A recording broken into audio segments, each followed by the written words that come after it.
Bonjour. Ok, alors ça va pas du tout. Ça va. Bonjour Oriane. Bonjour Anan.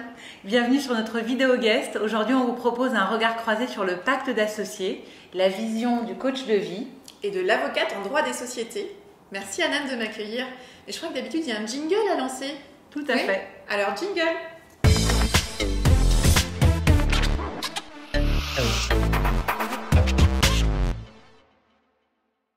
Parce que tout simplement, un des enjeux majeurs de la société est négligé, voire n'est pas traité du tout. Et cet enjeu, c'est simple, c'est la relation entre les associés. En fait, ce qui se passe, c'est qu'au démarrage d'une association ou d'un projet d'entreprise avec des associés, il y a une forme de confiance un peu naïve dans le fait que nous, c'est différent, nous, ça va le faire, on va trouver comment fonctionner. Donc, il y a un excès de confiance un petit peu au démarrage. Et puis, parfois, il y a aussi des peurs d'affronter les sujets qui peuvent être des sujets épineux et qui peuvent être des sujets de divergence qui surgiront plus tard, mais qu'on hésite à adresser parce qu'on a peur d'être le rabat-joie de service ou l'oiseau de mauvais augure. Donc, on va avoir tendance à se dire que non, nous, c'est différent, on va y arriver. Il y a un petit peu l'effet de lune de miel au démarrage d'une association. L'effet lune de miel, c'est un peu comme dans un mariage, c'est-à-dire ces premiers mois où on voit tout en rose et tout nous semble très optimiste et très porteur. Et on va peut-être moins se concentrer sur les potentiels points de divergence. Et tout cet effet lune de miel, on le voit surgir dans plusieurs catégories d'associations. C'est l'association d'amour entre guillemets. On est d'accord sur tout. On pense avoir trouvé le partenaire idéal. On est au diapason sur le projet, sur les valeurs, sur l'objectif. Et on se dit qu'en fait, l'entente va perdurer et que le conflit d'associés, c'est pour les autres, mais c'est pas pour nous.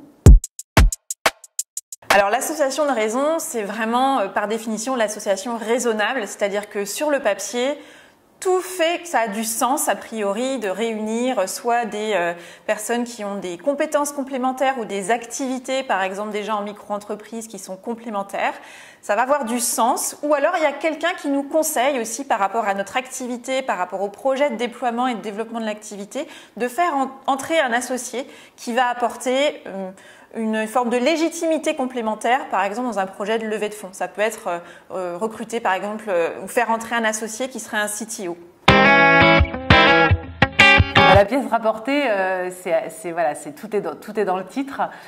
C'est l'associé qu'on est allé chercher, soit parce que c'est le copain d'un autre associé et qu'il a eu un coup de cœur pour le projet, soit c'est la personne qu'on vient mettre là, souvent un conjoint. D'ailleurs, chez les dames, c'est assez fréquent. Souvent, vous nous demandez à mettre votre conjoint à hauteur de 10-20% parce qu'il vous soutient dans ce projet professionnel, mais il n'y a pas vraiment de pertinence, il n'a pas vraiment de valeur ajoutée dans la société. Donc, on va aller donner des actions à un conjoint parce qu'il nous accompagne.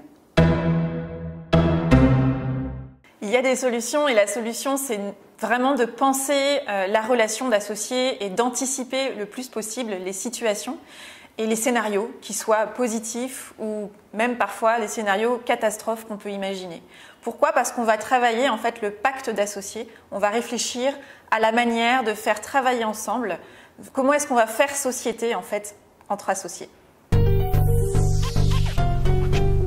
Le coach va vraiment accompagner les associés à définir les règles du jeu de leur relation d'associés pour garantir et pérenniser la qualité de la relation. On va vraiment travailler à poser, identifier et partager les points de convergence, la vision, la projection, les valeurs communes, mais on va aussi prendre le temps d'identifier les points éventuels de divergence pour éviter absolument les malentendus, les quiproquos, les non-dits qui seront à un moment donné des sujets de frustration, de conflits larvés, voire de conflits ouverts et peut-être même irréversibles. Donc on va prendre le temps de poser quelles sont mes demandes, mes attentes, mes envies par rapport au projet et à mon engagement, mais aussi quelles sont mes peurs et quelles sont celles de mes associés pour pouvoir les entendre et poser les sujets dès le démarrage. L'avocat, il va travailler essentiellement la mise en place de ce qu'on appelle le pacte d'associés.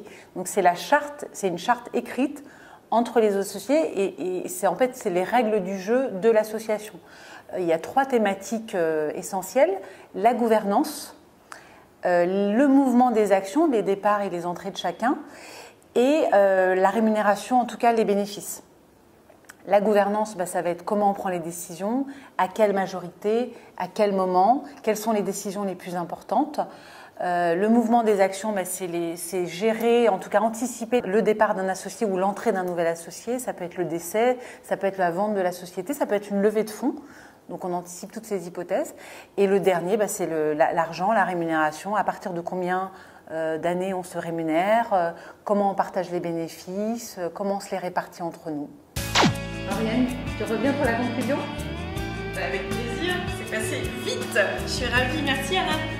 Merci Oriane pour ce regard croisé. Notre vidéo guest est déjà finie. Vous pouvez la retrouver sur les réseaux sociaux du cabinet et sur le site internet cmd-avocat.com et également sur le site orianesavoureluca.com.